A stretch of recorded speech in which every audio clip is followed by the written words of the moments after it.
ಪ್ರೀತಿಯ ವೀಕ್ಷಕರಿಗೆ ಶಂಕರಾನಂದ ಟಿವಿಗೆ ಸ್ವಾಗತ ಸುಸ್ವಾಗತ. ಇವತ್ತಿನ ವಿಡಿಯೋನಲ್ಲಿ ಜುಲೈ ತಿಂಗಳ ಮಾಸ ಭವಿಷ್ಯ ಹೇಗಿದೆ ಅನ್ನುವಂತಹ ಮಾಹಿತಿಯನ್ನು ತಿಳ್ಕೊಳ್ಳೋಣ. ಜುಲೈ ತಿಂಗಳಲ್ಲಿ ಬರ್ತಕ್ಕಂತಹ ವಿಶೇಷವಾದ ದಿನಗಳು ಯಾವ್ದು, ನೀವು ಯಾವ ಪೂಜೆ ಪುನಸ್ಕಾರಗಳನ್ನ ಈ ತಿಂಗಳು ಮಾಡಿಕೊಳ್ಳೋದ್ರಿಂದ ನಿಮಗೆ ಜೀವನದಲ್ಲಿ ಬಹಳ ಅಭಿವೃದ್ಧಿ ಉಂಟಾಗುತ್ತೆ ಮತ್ತು ಬದಲಾವಣೆಗಳನ್ನ ನೋಡೋದಕ್ಕೆ ಸಾಧ್ಯವಾಗುತ್ತೆ. ಜುಲೈನ ಸಂಪೂರ್ಣವಾದ ವಿಶೇಷತೆ ಮತ್ತು ಭವಿಷ್ಯವನ್ನ ತಿಳ್ಕೊಳ್ಳೋಣ. ಅದಕ್ಕಿಂತ ಮುಂಚಿತವಾಗಿ ಯಾರಾದರೂ ಶಂಕರಾನಂದ ಟಿವಿ ಯೂಟ್ಯೂಬ್ ವಾಹಿನಿಯನ್ನ ಸಬ್ಸ್ಕ್ರೈಬ್ ಮಾಡ್ಕೊಂಡಿಲ್ಲ ಅಂದ್ರೆ ಸಬ್ಸ್ಕ್ರೈಬ್ ಮಾಡ್ಕೊಳ್ಳಿ. ಪಕ್ಕದಲ್ಲೇ ಇರತಕ್ಕಂತಹ ಬೆಲ್ ಐಕಾನ್ ನ ಒತ್ತಿ. ಅದರಿಂದ ನೆಕ್ಸ್ಟ್ ಅಪ್ಲೋಡ್ ಆಗ್ತಕ್ಕಂತಹ ವಿಡಿಯೋಗಳು ನಿಮಗೆ ನೋಟಿಫಿಕೇಶನ್ ಮುಖಾಂತರ ಬಂದು ತಲುಪತ್ತೆ. ಇನ್ಸ್ಟಾಗ್ರಾಮ್ ಪೇಜ್ ಮತ್ತು ಫೇಸ್ಬುಕ್ ಪೇಜ್ ಅನ್ನ ಫಾಲೋ ಮಾಡೋದನ್ನ ಮರಿಬೇಡಿ. ಕಷ್ಟಪಟ್ಟು ಒಂದ್ ಸೈಟ್ ಅನ್ನ ಕೊಂಡ್ಕೊಂಡಿದ್ದಾಯ್ತು, ಈಗ ಆ ಜಾಗದಲ್ಲಿ ಮನೆ ಕಟ್ಟಿಸ್ಬೇಕು. ಪಾಯ ಯಾರ ಕಡೆಯಿಂದ ಹಾಕಿಸ್ಬೇಕು, ಬೇಕಾದ ಕಲ್ಲುಗಳಾಗಿರ್ಲಿ, ಕಬ್ಬಣ ಆಗಿರ್ಲಿ, ಮರಳು, ಜಲ್ಲಿಕಲ್ಲು, ಅದೇ ರೀತಿಯಾಗಿ ಮನೆಗೆ ಬೇಕಾಗಿರುವಂತಹ ಇಟ್ಟಿಗೆ, ಸಿಮೆಂಟು ಎಲ್ಲಿಂದನಪ್ಪ ತರಿಸ್ಬೇಕು, ಯಾರ ಕಡೆಯಿಂದ ಕೊಂಡ್ಕೊಳ್ಬೇಕು ಅಂತ ಯೋಚನೆ ಮಾಡ್ತಾ ಇದ್ದೀರಾ? ಇದರೆಲ್ಲದರ ಜೊತೆಗೆ ವಾಸ್ತು ಅನ್ನುವಂಥದ್ದು ಮನೆಗೆ ಬಹಳ ಮುಖ್ಯ. ಯಾರ ಕಡೆಯಿಂದ ನಾವು ವಾಸ್ತುವನ್ನು ತೋರಿಸ್ಬೇಕು ಅಂತಾನು ಯೋಚನೆ ಮಾಡ್ತಾ ಇದ್ದೀರಲ್ವಾ? ನೀವು ಯೋಚನೆ ಮಾಡೋದೇ ಬೇಡ. ಪಾಯ ಹಾಕೋದ್ರಿಂದ ಹಿಡಿದು ಮನೆಗೆ ಯಾವ ರೀತಿಯಾಗಿ ವಾಸ್ತು ಇರಬೇಕು ಅಂತ, ಜೊತೆಗೆ ಆ ಮನೆಗೆ ತಕ್ಕ ಹಾಗೆ ಯಾವ ಬಣ್ಣವನ್ನ ಹಾಕಬೇಕು, ನೆಲಕ್ಕೆ ಯಾವ ಕಲ್ಲು ಹಾಕಬೇಕು, ಗೋಡೆಗೆ ಯಾವ ಬಣ್ಣ ಬಳಿಬೇಕು, ಯಾವ ಕಬ್ಬಣ ಉಪಯೋಗಿಸಬೇಕು ಅಂತೆಲ್ಲ ವಿಶೇಷವಾದ ಮಾಹಿತಿಗಳನ್ನ ಪಾಯದಿಂದ ಹಿಡಿದು ಗೃಹ ಪ್ರವೇಶದವರೆಗೂ ನಿಮಗೆ ಬೇಕಾದಂತಹ ಎಲ್ಲಾ ಸವಲತ್ತುಗಳನ್ನ ಒಂದೇ ಸೂರಿನಡಿ ಕೊಡ್ತಾ ಇದ್ದಾರೆ. ಅತ್ಯಂತ ಕಡಿಮೆ ದರದಲ್ಲಿ ಉನ್ನತ ಗುಣಮಟ್ಟ ಇರತಕ್ಕಂತಹ ವಸ್ತುಗಳನ್ನ ಉಪಯೋಗಿಸಿ ನಿಮಗೆ ಅಂತಾನೆ ಮನೆಯನ್ನ ಕನ್ಸ್ಟ್ರಕ್ಷನ್ ಮಾಡಿಕೊಡ್ತಾ ಇದ್ದಾರೆ. ನಮ್ಮ ರಾಜಾಜಿನಗರದಲ್ಲಿರುವಂತಹ KMI ಕನ್ಸ್ಟ್ರಕ್ಷನ್ಸ್ ನವರು ನಿಮಗೆ ಏನಾದ್ರೂ ಮನೆ ಕಟ್ತಾ ಇದ್ದೀನಿ, ಎಲ್ಲಾ ರೀತಿಯಾದ ಗೊಂದಲಗಳಿದೆ ಅಂದ್ರೆ ಫಸ್ಟ್ ಇಲ್ಲಿರುವಂತಹ ಫೋನ್ ನಂಬರ್ಗೆ ಫೋನ್ ಮಾಡಿ ಎಲ್ಲಾ ಮಾಹಿತಿಗಳನ್ನ ನೀವು ಕುಲಂಕುಷವಾಗಿ ತಿಳ್ಕೊಂಡು ನಿಮಗೆ ಬೇಕಾದಂತಹ ಮನೆಯನ್ನ ನಿಮ್ಮ ಕೈಗೆಟಕುವ ದರದಲ್ಲಿ ಇವರೇ ಕಟ್ಟಿಕೊಡ್ತಾರೆ. ಎಲ್ಲಾ ವಿಚಾರಗಳನ್ನ ತಿಳ್ಕೊಂಡು ಮುಂದುವರಿರಿ. ಶುಭವಾಗ್ಲಿ. ಕನ್ಸ್ಟ್ರಕ್ಷನ್ಗೆ ಸಂಬಂಧಪಟ್ಟಂತಹ ಸಂಪೂರ್ಣ ಮಾಹಿತಿ ಬೇಕಾದ್ರೆ ಇಲ್ಲಿರುವಂತಹ ಫೋನ್ ನಂಬರ್ಗೆ ಫೋನ್ ಮಾಡಿ. ಶುಭವಾಗ್ಲಿ. ನೋಡಿ, ಈ ಜುಲೈನ ತಿಂಗಳು ಅಂತ ಹೇಳ್ತಾ ಇದ್ದ ಹಾಗೆಯೇ ನಿಮಗೆ ತುಂಬಾ ಅತ್ಯಂತ ಸಮೀಪವಾಗತಕ್ಕಂತಹ ತಿಂಗಳು. ಕಾರಣ ಏನಪ್ಪಾ ಅಂತ ಹೇಳಿದ್ರೆ, ಈ ತಿಂಗಳಲ್ಲಿ ಬಹಳ ಪ್ರಮುಖವಾಗಿ ತುಂಬಾ ವಿಶೇಷವಾದಂತಹ ದಿನಗಳನ್ನ ನಾವು ನೋಡೋದಕ್ಕೆ ಸಾಧ್ಯವಾಗ್ತಾ ಇದೆ. ಏನಪ್ಪಾ ತುಂಬಾ ಪ್ರಮುಖವಾಗಿರ್ತಕ್ಕಂತಹ ದಿನಗಳನ್ನ ನಮ್ಗೆ ನೋಡೋದಕ್ಕೆ ಸಾಧ್ಯವಾಗ್ತಾ ಇದೆ ಅಂತ ಹೇಳಿದ್ರೆ, ನೋಡಿ, ಜುಲೈ 3ನೇ ತಾರೀಕು 7ನೇ ತಿಂಗಳು 2026ಕ್ಕೆ ಮೊದಲನೇದಾಗಿ ಸಂಕಷ್ಟಹರ ಚತುರ್ಥಿ. ಅದಾದ ನಂತರದಲ್ಲಿ 10ನೇ ತಾರೀಕು 7ನೇ ತಿಂಗಳು 2026ಕ್ಕೆ ಬುಧ ಜಯಂತಿ. 11ನೇ ತಾರೀಕು 7ನೇ ತಿಂಗಳು 2026 ಶನಿವಾರದ ದಿವಸ ಆರ್ಯಮಾನ ವೈಷ್ಣವೈಕಾದಶಿ ಇರುವಂಥದ್ದು. ಮತ್ತು 13ನೇ ತಾರೀಕು 7ನೇ ತಿಂಗಳು 2026 ಮಾಸ ಶಿವರಾತ್ರಿ ಇದೆ. ಮತ್ತು 14ನೇ ತಾರೀಕು 7ನೇ ತಿಂಗಳು 2026ಕ್ಕೆ ಮಣ್ಣೆತ್ತಿನ ಅಮಾವಾಸ್ಯೆ ಇರ್ತಕ್ಕಂಥದ್ದು.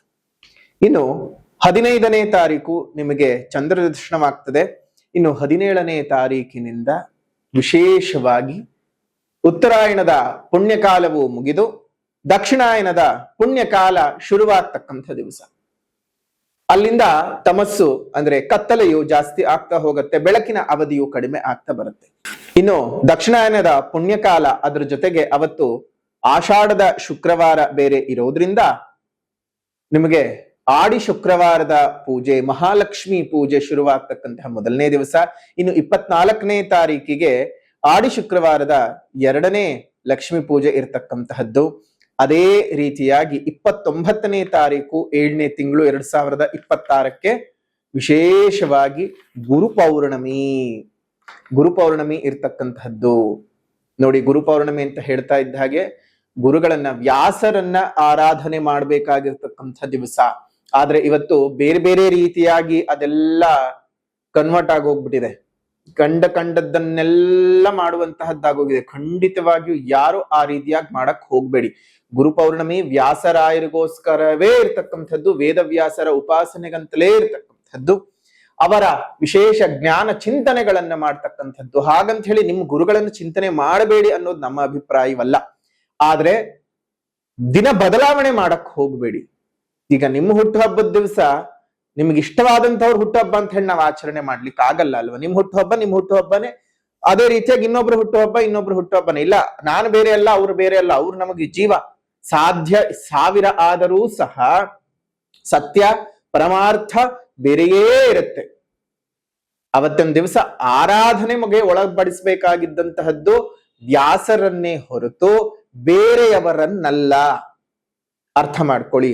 ಇದಿಷ್ಟು ಈ ತಿಂಗಳ ಒಂದು ವಿಶೇಷವಾದಂತಹ ದಿನ ವಿಶೇಷತೆಗಳು ಅಂತ ಗಮನಿಸಬಹುದು. ಅದೇ ರೀತಿಯಾಗಿ ಗ್ರಹಗಳ ಬದಲಾವಣೆಯನ್ನ ನೋಡೋದಾಯ್ತು ಅಂತ ಹೇಳಿದ್ರೆ 4ನೇ ತಾರೀಕು 7ನೇ ತಿಂಗಳು 2026ಕ್ಕೆ ಸಿಂಹರಾಶಿಗೆ ಶುಕ್ರ ಪ್ರವೇಶ ಮಾಡ್ತಾನೆ. ಅದೇ ರೀತಿಯಾಗಿ 7ನೇ ತಾರೀಕು 7ನೇ ತಿಂಗಳು 2026ಕ್ಕೆ ಮಿಥುನ ರಾಶಿಗೆ ಒಂದು ವಕ್ರೀಗತನಾಗಿರ್ತಕ್ಕಂತಹ ಬುಧನ ಪ್ರವೇಶವಾಗ್ತದೆ. ಅದೇ ರೀತಿಯಾಗಿ 17ನೇ ತಾರೀಕು 7ನೇ ತಿಂಗಳು 2026ಕ್ಕೆ ಕಟಕ ರಾಶಿಗೆ ರವಿ ಪ್ರವೇಶವಾಗುತ್ತೆ. ಇದಿಷ್ಟು ಗ್ರಹಗಳ ಸಂಚಾರದ ವಿಶೇಷವಾಗಿರ್ತಕ್ಕಂತಹ ದಿನಾಂಕಗಳು. ಇದರ ಆಧಾರದ ಮೇಲೆ ನಿಮ್ಮ ಈ ಒಂದು ಮಾಸ ಭವಿಷ್ಯ ಹೇಗಿರುತ್ತೆ ಅನ್ನುವಂತಹ ಒಂದು ಸಣ್ಣ ಇಣುಕು ನೋಟ ಇದಾಗಿರುತ್ತೆ. ಇದು ನಿಮ್ಮ ದಶಾಭುಕ್ತಿಯನ್ನ ಒಳಗೊಂಡಿರೋದಿಲ್ಲ. ಹಾಗಾಗಿ ನಿಮ್ಮ ಜಾತಕದಲ್ಲಿ ಯಾವ ರೀತಿಯಾದಂತಹ ದಶ ನಡೀತಿದೆ, ಭುಕ್ತಿ ನಡೀತಿದೆ ಅನ್ನೋದನ್ನ ತಿಳ್ಕೊಳ್ಬೇಕು. ಜಾತಕದ ಸಮಯ ಹೇಗಿದೆ, ನಿಮ್ಮ ಜೀವನದ ಬಹುಭಾಗದ ಸಮಯ ನಿಮ್ಮ ಜಾತಕದ ಮೇಲೆ ಆಧಾರವಾಗಿರುತ್ತೆ. ಹಾಗಾಗಿ ಜಾತಕದಲ್ಲಿ ಯಾವ ಸಮಯ ನಡೀತಿದೆ ಅಂತ ಗೊತ್ತಾಗ್ಬೇಕು ಅಂದ್ರೆ ನಿಮ್ ಜನ್ಮ ಜಾತಕವನ್ನ ಒಮ್ಮೆ ವಿಶ್ಲೇಷಣೆ ಮಾಡಿಸ್ಬೇಕಾಗತ್ತೆ. ಕಾರಣ ಏನಂದ್ರೆ ಗೋಚಾರದ ಫಲ ಜೀವನಕ್ಕೆ 20 ಭಾಗದಷ್ಟು ನಿಮಗೆ ಒಂದು ಒಳ್ಳೇದು ಅಥವಾ ಕೆಡಕನ್ನ ಕೊಡೋದಾಯ್ತು ಅಂತ ಹೇಳಿದ್ರೆ ಇನ್ನು 80 ಭಾಗ ಒಳ್ಳೇದು ಅಥವಾ ಕೆಡಕನ್ನ ಕೊಡೋದು ನಿಮ್ಮ ಜನ್ಮ ಜಾತಕ. ಹಾಗಾಗಿ ನಿಮ್ಮ ಜನ್ಮ ಜಾತಕ ಏನಿದೆ ಅನ್ನೋದನ್ನ ಮೊದಲನೇದಾಗಿ ಪರಿಶೀಲನೆ ಮಾಡಿಸ್ಕೊಳ್ಬೇಕಾಗತ್ತೆ. ಅದರ ಆಧಾರದಲ್ಲಿ ಗೋಚಾರದ ಫಲಗಳನ್ನು ಸಹ ನಾವು ಮಿಶ್ರಣ ಮಾಡ್ಕೊಳ್ಬೇಕಾಗತ್ತೆ. ಇನ್ನು ವಿಶೇಷವಾಗಿ ಈ ತಿಂಗಳ ಇನ್ನೊಂದು ದೊಡ್ಡ ಮಟ್ಟದ ಪರಿವರ್ತನೆ ಇರತಕ್ಕಂತಹ ದಿನ ಅಂತಂದ್ರೆ ಇಡೀ ಪ್ರಪಂಚದಲ್ಲೇ ಮೊಟ್ಟ ಮೊದಲನೆಯ ಬಾರಿಗೆ ನಿಮಗೆ ಕಂಡು ಕೇಳರಿಯದಂತಹ ವಿಚಾರವೊಂದು ಇದೇ ತಿಂಗಳು ಭಗವತ್ ಪ್ರೇರಣೆಯಿಂದ ನಮ್ಮ ಮುಖಾಂತರವಾಗಿ ನಡೀತಾ ಇದೆ. ಬಹಳ ವಿಶಿಷ್ಟ ಮತ್ತು ವಿಶೇಷವಾಗಿರ್ತಕ್ಕಂತಹ ದಿನ. ಈ ಮಾಸ ಭವಿಷ್ಯದ ವಿಶೇಷತೆ ಹೇಳಬೇಕಾದ್ರೆ ಆ ದಿನಾಂಕವನ್ನ ಹೇಳಿರ್ಲಿಲ್ಲ. ಕಾರಣ ಏನಪ್ಪಾ ಅಂತ ಹೇಳಿದ್ರೆ ಆ ವಿಶೇಷವಾಗಿರ್ತಕ್ಕಂತಹ 12ನೇ ತಾರೀಕು 7ನೇ ತಿಂಗಳು 2026 ಆ ಭಾನುವಾರದ ಪ್ರದೋಷದ ಕಾಲ ನಿಮ್ಮ ಬದುಕನ್ನೇ ಬದಲಾವಣೆ ಮಾಡಿಕೊಳ್ಳೋದಕ್ಕೆ ಬಹಳ ದೊಡ್ಡ ಮಟ್ಟಕ್ಕೆ ಸಹಾಯ ಮಾಡ್ತಕ್ಕಂತಹ ದಿವಸ. ಎಲ್ಲೂ ಸಹ ಈ ನಿಮಗೆ ಇತಿಹಾಸದಲ್ಲೇ ಇಲ್ಲದೆ ಇರತಕ್ಕಂತಹ ಒಂದು ಹೊಸ ಇತಿಹಾಸ ಸೃಷ್ಟಿ ಆಗತಕ್ಕಂತಹ ದಿವಸ ಅಂತಾನೆ ಹೇಳಬಹುದು. ಏನು ಎತ್ತ ಅನ್ನೋದನ್ನ ವಿಡಿಯೋನಲ್ಲಿ ಮುಂದೆ ನಾವು ಹೇಳ್ತಾ ಹೋಗ್ತೇವೆ. ಈಗ ಮಾಸ ಭವಿಷ್ಯದ ಕಡೆಗೆ ಗಮನವನ್ನ ಹರಿಸೋಣ. ವೃಶ್ಚಿಕ ರಾಶಿನಲ್ಲಿ ಹುಟ್ಟಿರುವಂತಹವರಿಗೆ ಈ ಒಂದು ಜುಲೈನ ತಿಂಗಳಲ್ಲಿ ಅತ್ಯದ್ಭುತವಾಗಿರ್ತಕ್ಕಂತಹ ಯೋಗದ ಫಲಗಳು ಬಂದಿರತಕ್ಕಂಥದ್ದು. ಸೊ ನಿಮ್ ಬದುಕಿನಲ್ಲಿ ನೀವು ಅಂದುಕೊಂಡಂತಹ ಅನೇಕ ಘಟನೆಗಳು ಘಟಿಸುತ್ತವೆ, ಕನಸುಗಳು ಸಾಕಾರವಾಗುತ್ತೆ, ನಿಮ್ಮ ನಿರೀಕ್ಷೆಗಳು ನಿಮ್ಮನ್ನ ಎಲ್ಲೂ ಹುಸಿ ಮಾಡೋದಿಲ್ಲ.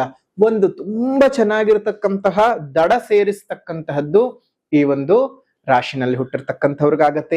ಏನೇನ್ ಶುಭ ಘಟನೆಗಳು ಮತ್ತು ಏನೇನ್ ಎಚ್ಚರಿಕೆಗಳು ಅನ್ನೋದನ್ನ ನಾವು ಈಗ ಗಮನಿಸೋಣ. ಮೊದಲನೇದಾಗಿ ಎಚ್ಚರಿಕೆಗಳ ಬಗ್ಗೆ ನೋಡೋದಾಯ್ತು ಅಂತ ಹೇಳಿದ್ರೆ ಪ್ರಪ್ರಥಮವಾಗಿ ನಿಮಗೆ ಇರ್ತಕ್ಕಂಥದ್ದು ಬಹಳ ದೊಡ್ಡ ಪೀಡನೆ ಅಂತ ಹೇಳಿದ್ರೆ 4ನೇ ಮನೆಯ ರಾಹು, 5ನೇ ಮನೆಯ ಶನಿ ಮತ್ತು 10ನೇ ಮನೆಯ ಕೇತು. ಇದು ಬಹಳ ಸಮಸ್ಯೆಗಳನ್ನ ನಿಮ್ಗೆ ತಂದುಕೊಡುತ್ತೆ. ಶನಿ, ರಾಹು, ಕೇತು ಈ 3 ಗ್ರಹಗಳ ವಿಚಾರಗಳು. ಮೊದಲೇ ನಿಮಗೆ ಪಂಚಮ ಶನಿಯ ಪೀಡೆ. ಈ ಪಂಚಮ ಶನಿಯ ಪೀಡೆ ಅನ್ನುವಂತಹದ್ದು ಯಾವ ರೀತಿಯಾಗಿ ಆಗ್ಬಿಟ್ಟಿದೆ ನಿಮ್ಮ ಬದುಕಿನಲ್ಲಿ ಅಂತಂದ್ರೆ ನಿಮಗೆ ಕನಸುಗಳೇ ಸತ್ತು ಹೋಗಿರೋ ತರ ಆಗ್ಬಿಡತ್ತೆ.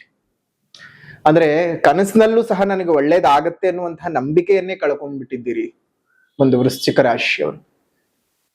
ಕಡೆ ಪಕ್ಷ ಜೀವನದಲ್ಲಿ ನಡೆಯೋದಿರಲಿ, ಕನಸಿನಲ್ಲೂ ನನಗೇನೋ ಒಂದು ಒಳ್ಳೇದ್ ಘಟಿಸಬಹುದು, ಏನೋ ಒಂದು ಒಳ್ಳೇದಾಗತ್ತೆ, ಒಂದು ಒಳ್ಳೆ ಜನರನ್ನ ಭೇಟಿ ಮಾಡ್ತೀವಿ ಅನ್ನುವಂಥದ್ದು ಸಹ ನಂಬಿಕೆ ಇಲ್ಲದೆ ನಿಮ್ಮ ಬದುಕು ಬಹಳ ಹೀನಾಯ ಸ್ಥಿತಿಗೆ ಹೋಗ್ಬಿಟ್ಟಿದೆ. ಆದ್ರೆ ಅದೆಲ್ಲವೂ ಸಹ ಮುಗಿಯುವಂತಹ ಸುಸಂದರ್ಭ ಈ ಒಂದು ತಿಂಗಳಿನಲ್ಲಿ ಇರತಕ್ಕಂಥದ್ದು.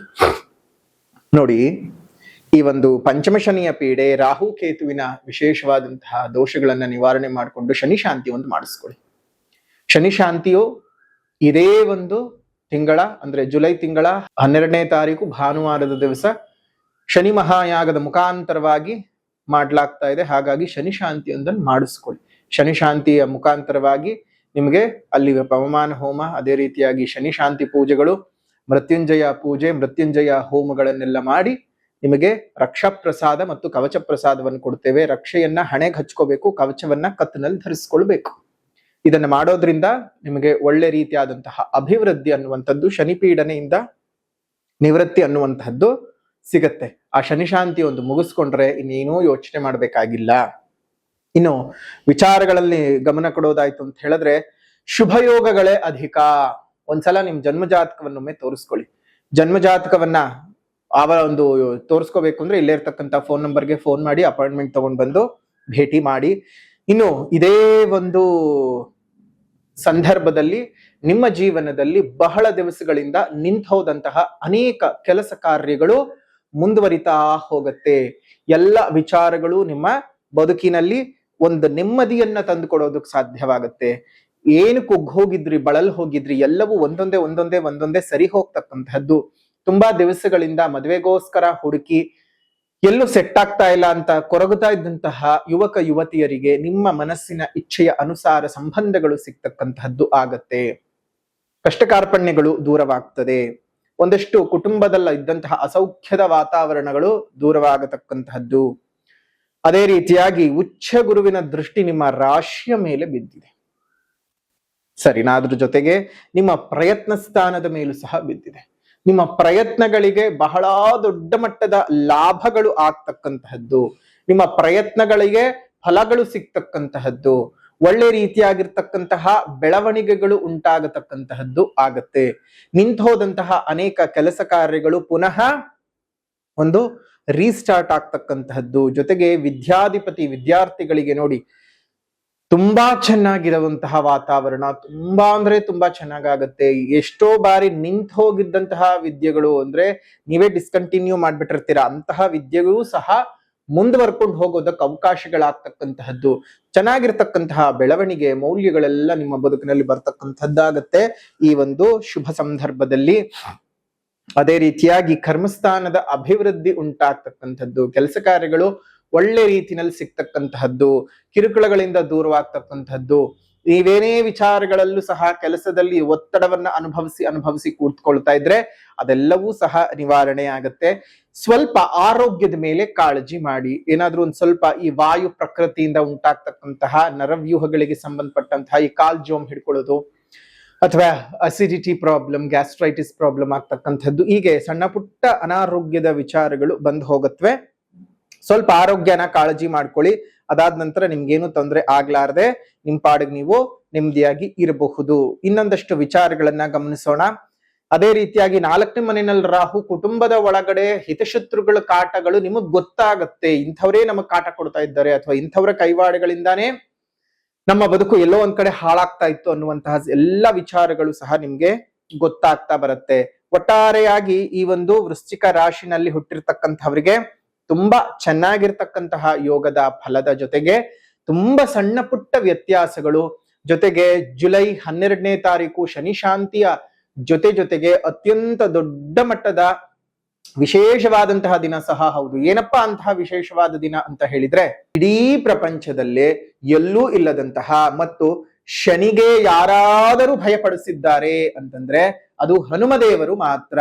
ಹಾಗಾಗಿಯೇ ಏಕಶಿಲೆಯಲ್ಲಿ ನಾವು ವಿಶೇಷವಾಗಿ ಶನಿ ಮತ್ತು ಹನುಮಂತನನ್ನ ಕೆತ್ತಿ ಮುಂಭಾಗದಲ್ಲಿ ಅಭಯ ವರಪ್ರದಾಯಕನಾಗಿರತಕ್ಕಂತಹ ಹನುಮಂತನನ್ನ ದಕ್ಷಿಣಕ್ಕೆ ಅಭಿಮುಖವಾಗಿ ಪ್ರತಿಷ್ಠೆಯನ್ನ ಮಾಡಿ, ಹಿಂಭಾಗದ ಉತ್ತರದಲ್ಲಿ ಕನ್ನಡಿಯ ಮುಖಾಂತರವಾಗಿ ಶನಿ ದರ್ಶನವನ್ನ ಮಾಡಿಸ್ತೇವೆ. ಆ ಮಾಡಿಸೋದ್ರಿಂದಾಗಿ ನಿಮಗೆ ಶನಿಯ ನೇರ ದೃಷ್ಟಿಯ ಪ್ರಭಾವ ಆಗೋದಿಲ್ಲ. ಜೊತೆಗೆ ಯಾವುದೇ ಕಾರಣಕ್ಕೂ ಶನಿ ಯಾರ ಮಾತಿಗಾದ್ರೂ ಬಗ್ಗುತ್ತಾನೆ ಅಂತ ಹೇಳಿದ್ರೆ ಅದು ಹನುಮಂತನ ಮಾತಿಗೆ ಮಾತ್ರವೇ ಬಗ್ಗುತಕ್ಕಂಥದ್ದು, ಹನುಮಂತನಿಗೆ ಮಾತ್ರ ಹೆದರತಕ್ಕಂಥದ್ದು. ಜೊತೆಗೆ ಹನುಮಂತನಿಗೆ ವಾಕ್ಯ ಕೊಟ್ಟಿದ್ದಾನೆ, ನಿನ್ನ ಭಕ್ತರಿಗೆ ನಾನು ಪೀಡನೆ ಮಾಡೋದಿಲ್ಲ ಅಂತ ಹೇಳಿ. ಹಾಗಾಗಿ ಹನುಮಂತ ಸಮೇತವಾಗಿರತಕ್ಕಂತಹ ನಮ್ಮ ಈ ವಿಶೇಷವಾದಂತಹ ಶನಿಮೂರ್ತಿಯನ್ನ ನಾವು ಮೇ 31ನೇ ತಾರೀಕಿನ ಗುರು ಮಹಾಯಾಗದಂದು ಲೋಕದಲ್ಲಿ ನಿಮಗೆ ತೋರಿಸಿದ್ದೇವೆ. ಬಂದಂತಹ ಯಾಗಕ್ಕೆ ಬಂದಂತಹವರೆಲ್ಲ ಆ ಮೂರ್ತಿಯನ್ನ ನೋಡಿ ಬಹಳ ಸಂತೋಷ ಪಟ್ಟಿದ್ದಾರೆ. ಆ ಒಂದು ಮೂರ್ತಿಯ ಪ್ರತಿಷ್ಠಾಪನೆಯ ಕಾರ್ಯ 12ನೇ ತಾರೀಕು 7ನೇ ತಿಂಗಳು 2026 ನಡೆಯುತ್ತೆ. ಅಂದ್ರೆ ಜುಲೈ ತಿಂಗಳ 12ನೇ ತಾರೀಕಿನಿಂದ ನಡೆಯುತ್ತೆ. ಸ್ವತಃ ನಿಮ್ಮ ಕೈಯಾರೆಯೇ ಸ್ವಾಮಿಗೆ ಎಳ್ಳೆಣ್ಣೆಯ ಅಭಿಷೇಕವನ್ನ ಮಾಡತಕ್ಕಂತಹ ಅವಕಾಶವನ್ನು ಸಹ ನಾವು ಕೊಡ್ತಾ ಇದ್ದೇವೆ.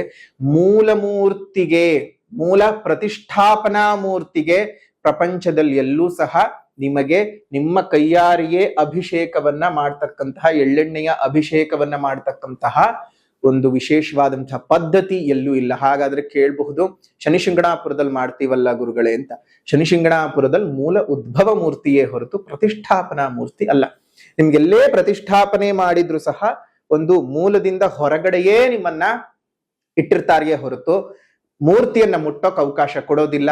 ಆದರೆ ನಮ್ಮ ಒಂದು ಮಠದಲ್ಲಿ ಸ್ಥಾಪನೆ ಆಗ್ತಾ ಇರತಕ್ಕಂತಹ ಈ ಒಂದು ವಿಶೇಷವಾದ ಮೂರ್ತಿಯನ್ನ ಸ್ವತಃ ನಿಮ್ಮ ಕೈಯಾರೆ ಸ್ಪರ್ಶಿಸಿ ಸ್ಪರ್ಶ ದರ್ಶನವನ್ನ ತೆಗೆದುಕೊಂಡು ಅದಾದ ನಂತರ ನೀವೇ ನಿಮ್ಮ ಕೈಯಾರೆ ಎಳ್ಳೆಣ್ಣೆಯ ಅಭಿಷೇಕವನ್ನ ಮಾಡೋದಕ್ಕೆ ಅವಕಾಶವನ್ನ ಕೊಡಲಾಗತ್ತೆ. ಹಾಗಾಗಿ ಬರುವಂತಹ ಭಕ್ತಾದಿಗಳು ಈ ಒಂದು ವಿಶೇಷವಾದಂತಹ ಸದಾವಕಾಶವನ್ನು ಮಾಡ್ಕೋಬಹುದು. ಅವತ್ ಒಂದಿನ ಮಾತ್ರ ಸ್ಪರ್ಶ ದರ್ಶನ ಅಲ್ಲ, ಸದಾ ಕಾಲ ಆ ಆಲಯ ಎಲ್ಲಿಯವರೆಗೂ ಸೂರ್ಯ ಚಂದ್ರ ಇರುವವರೆಗೂ ಎಲ್ಲಿಯವರೆಗೂ ಇರ್ತದೋ ಅಲ್ಲಿಯವರೆಗೂ ಸಹ ನಾವು ಇರಲಿ ಇಲ್ಲದೆ ಇರಲಿ ಬರುವಂತಹ ಪ್ರತಿ ಭಕ್ತರಿಗೂ ಸಹ ಸ್ಪರ್ಶ ದರ್ಶನ ನಿಮ್ಮ ಕೈಯಾರೆ ಸ್ವತಃ ಅವಧಿಯ ಒಂದು ಸಮಯ ನೋಡಿಕೊಂಡು ಎಳ್ಳೆಣ್ಣೆಯ ಅಭಿಷೇಕವನ್ನ ನೀವು ಮಾಡುವಂತಹ ಅವಕಾಶವನ್ನ ಕೊಡ್ತೇವೆ. ಹಾಗಾಗಿ ಈ ದೇವಸ್ಥಾನದ ನಿರ್ಮಾಣ ಕಾರ್ಯ ಸಹ ನಡೀತಾ ಇದೆ. ಅದಕ್ಕೆ ಭಕ್ತರು, ನಮ್ಮ ಶಂಕರಾನಂದ ಟಿವಿಯ ಅನುಯಾಯಿಗಳು, ಸಬ್ಸ್ಕ್ರೈಬರ್ಸ್ ಯಾರ್ಯಾರಿದ್ದೀರಿ, ನಿಮ್ಮ ತನು ಮನ ಧನವನ್ನ ವಿಶೇಷವಾಗಿ ಅರ್ಪಣೆ ಮಾಡಿ. ಯಾರಾದ್ರೂ ಹಣಕಾಸಿನ ಸಹಾಯ ಮಾಡಬೇಕು ಅಂತ ಅಂದ್ಕೊಂಡಿರ್ತಕ್ಕಂಥವ್ರು ಇಲ್ಲೇ ಇರ್ತಕ್ಕಂತಹ ಒಂದು ಫೋನ್ ನಂಬರ್ಗೆ ನಿಮ್ಮ ಕೈಲಾದಷ್ಟು ಹಣದ ಸಹಾಯವನ್ನ ಮಾಡಿ ದೇವಸ್ಥಾನಕ್ಕೆ ಸಹಾಯ ಅಂತ ಹೇಳಿ ಒಂದು ಮೆಸೇಜ್ ಅನ್ನ ವಾಟ್ಸಪ್ ನಲ್ಲಿ ಹಾಕಿ. ಶುಭವಾಗ್ಲಿ. ಈ ಸದುಪಯೋಗವನ್ನ ತಾವೆಲ್ಲರೂ ಸಹ ಪಡ್ಕೋಬೇಕು. ನಿಮ್ಮೆಲ್ಲರಿಗೂ ಸಹ ಒಳ್ಳೇದ್ ಆಗ್ಲಿ ಅಂತ ಹೇಳ್ತಾ, ವಿಶೇಷವಾಗಿರತಕ್ಕಂತಹ ಹರತಲೆಯಲ್ಲಿ, ಮೈಸೂರು ಜಿಲ್ಲೆ ನಂಜನಗೂಡು ತಾಲೂಕು ಹರತಲೆ ಗ್ರಾಮದಲ್ಲಿ ವಿಶೇಷವಾಗಿ ದಕ್ಷಿಣ ಮುಖ ಹನುಮ ಸಮೇತ ಶನಿದೇವರ ಪ್ರತಿಷ್ಠಾಪನೆಯು ಜುಲೈ 12ನೇ ತಾರೀಕಿನಂದು ನಡೀತಾ ಇದೆ. ತಾವೆಲ್ಲರೂ ಸಹ ಬರಬಹುದು. ಅವತ್ತು ಶನಿ ಮಹಾಯಾಗವನ್ನು ಸಹ ಮಾಡ್ತಾ ಇದ್ದೇವೆ. ಶನಿ ಮಹಾಯಾಗದ ಮುಖಾಂತರವಾಗಿ ಪವಮಾನ ಹೋಮವನ್ನು ಮಾಡಿಸಿ ಹನುಮತ್ ಸಮೇತ ಶನಿದೇವರಿಗೆ ಉಪಾಸನೆಯನ್ನ ಮಾಡಿಸಿ, ಯಾರ್ಯಾರಿಗೆ ಶನಿ ಪೀಡನೆಯ ರಾಶಿಗಳಿದ್ದಾವಲ್ಲ ಆ ರಾಶಿಗಳವರು ವಿಶೇಷವಾಗಿ ಶನಿ ಮಹಾಯಾಗದಲ್ಲಿ ಪಾಲ್ಗೊಳ್ಳಿ. ಆ ಶನಿ ಮಹಾಯಾಗದಲ್ಲಿ ಪಾಲ್ಗೊಂಡು ಕೊಡ್ತಕ್ಕಂತಹ ರಕ್ಷೆಯನ್ನ, ಕಪ್ಪನ್ನ ನೀವು ಪ್ರತಿನಿತ್ಯ ಹಣೆಗೆ ಹಚ್ಕೊಳ್ತಾ ಇರಬೇಕು. ಅದರಿಂದ ಬಹಳ ಅನುಕೂಲಗಳು ನಿಮ್ಗೆ ಉಂಟಾಗತ್ತೆ ಅಂತ ಹೇಳ್ತಾ, ಈ ಶನಿ ಮಹಾಯಾಗಕ್ಕೆ ಬಂದು ಪಾಲ್ಗೊಳ್ಬೇಕಂದ್ರೂ ಸಹ ಇಲ್ಲೇ ಇರ್ತಕ್ಕಂತಹ ಫೋನ್ ನಂಬರ್ಗೆ ಫೋನ್ ಮಾಡಿ. ಶುಭವಾಗ್ಲಿ, ಮಂಗಳವಾಗ್ಲಿ. ಇನ್ನು ಶನಿ ಮಹಾಯಾಗಕ್ಕೆ ಇರ್ತಕ್ಕಂತಹ ಶುಲ್ಕ 800 ರೂಪಾಯಿಗಳು. ಆ 800 ರೂಪಾಯಿಗಳಲ್ಲಿ ನಿಮಗೆ ಪೂಜೆ, ಸಂಕಲ್ಪಗಳು, ವಿಶೇಷವಾಗಿ ಮೃತ್ಯುಂಜಯ ಸಮೇತ ಪವಮಾನ ಹೋಮಗಳನ್ನೆಲ್ಲ ಮಾಡಿ ಆ ಒಂದು ನಿಮಗೆ ಶನಿಯ ವಿಶೇಷವಾಗಿರ್ತಕ್ಕಂಥದ್ದು ಹೋಮದ ರಕ್ಷೆಯ ಪ್ರಸಾದವನ್ನು ಕೊಡ್ತೀವಿ ಮತ್ತು ಕವಚವನ್ನ ಕೊಡ್ತೀವಿ. ನಿಮ್ಮ ವಿರೋಧಿಗಳಿಗೆ ಅಪಮಾನಗಳು ಉಂಟಾಗ್ತದೆ. ನಿಮ್ಮ ವಿರುದ್ಧ ಮಾಡಿದಂತಹ ಪಿತೂರಿಗಳಿಗೆಲ್ಲ ನೀವು ಉತ್ತರಗಳನ್ನ ಕೊಡ್ತಕ್ಕಂತಹದ್ದು. ಜೊತೆಗೆ ಬಂಧು ಮಿತ್ರರು ಬಹಳ ವಿಶ್ವಾಸಗಳನ್ನ ಗಳಿಸ್ತಾರೆ. ಬಂಧು ಮಿತ್ರರಿಂದ ಬಹಳ ಲಾಭಗಳನ್ನ ನೀವು ನೋಡೋದಕ್ಕೆ ಸಾಧ್ಯವಾಗ್ತದೆ.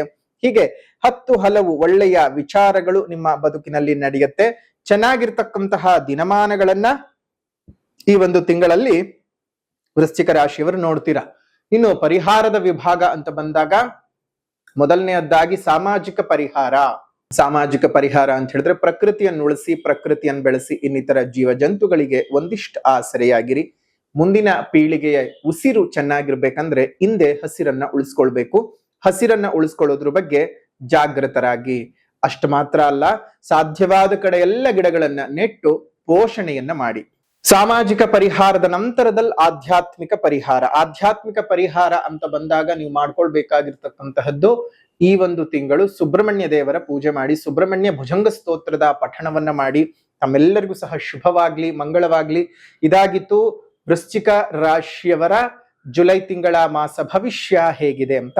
ವಿಡಿಯೋ ಇಷ್ಟ ಆದ್ರೆ ಲೈಕ್ ಮಾಡಿ, ಶೇರ್ ಮಾಡಿ, ಕಮೆಂಟ್ ಮಾಡಿ. ಮತ್ತೊಂದು ವಿಡಿಯೋನಲ್ಲಿ ಭೇಟಿ ಮಾಡೋಣ. ಅಲ್ಲಿವರೆಗೂ ನಮಸ್ಕಾರ. ಲೋಕಾ ಸಮಸ್ತ ಸುಖಿನೋ ಭವಂತು, ಸಕಲ ಸನ್ಮಂಗಳಾನಿ ಭವಂತು, ಸರ್ವೇ ಜನಾಃ ಸುಖಿನೋ ಭವಂತು, ಸಮಸ್ತ ಸನ್ಮಂಗಳಾನಿ ಭವಂತು.